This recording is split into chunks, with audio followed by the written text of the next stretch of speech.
I mean, one of the big themes of the book, one of the things I discovered in the course of writing the book, is the importance of distance, and not just physical distance, but psychological and emotional distance, and how distance enables all of us, sadly enough, to violate our morals, to do things that harm other people without really feeling that we are doing things that harm other people, without really feeling that we have any responsibility, really, and we don't feel bad about it. We may not even register it. And in the various stories in the book, and Gruninger's in particular, as you pointed out, he doesn't have this distance. He's actually at the border, and he makes what his superiors later decide was a big mistake, which is he lets the refugees who are trying to get into Switzerland come into the police headquarters and come directly into his office. And they go in and they beg him. They say, look, I have family members who are still trapped there, and things are getting worse and worse, and they can't, if they're kept there, it will be, I'll never see them again.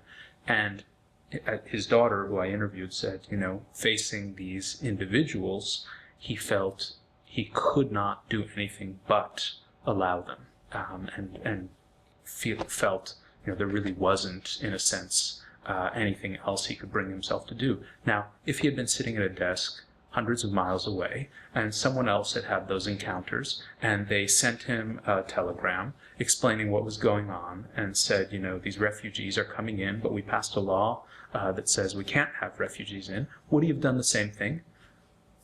That's a really open question, based on what I've come to learn about, how these moral decisions are made.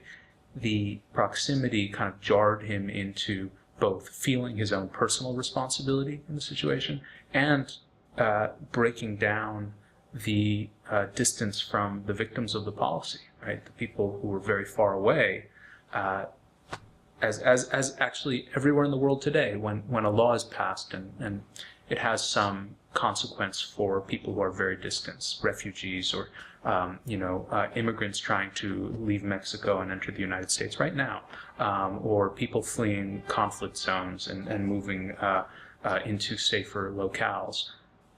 There is an ease with which, in our day and age, we sort of read about this and it becomes an abstraction. Oh yes, there are masses of people fleeing that conflict zone. Oh yeah, a typhoon hit, wherever, and this disaster is happening. It's not so easy to do that kind of distancing when you actually have an individual in front of you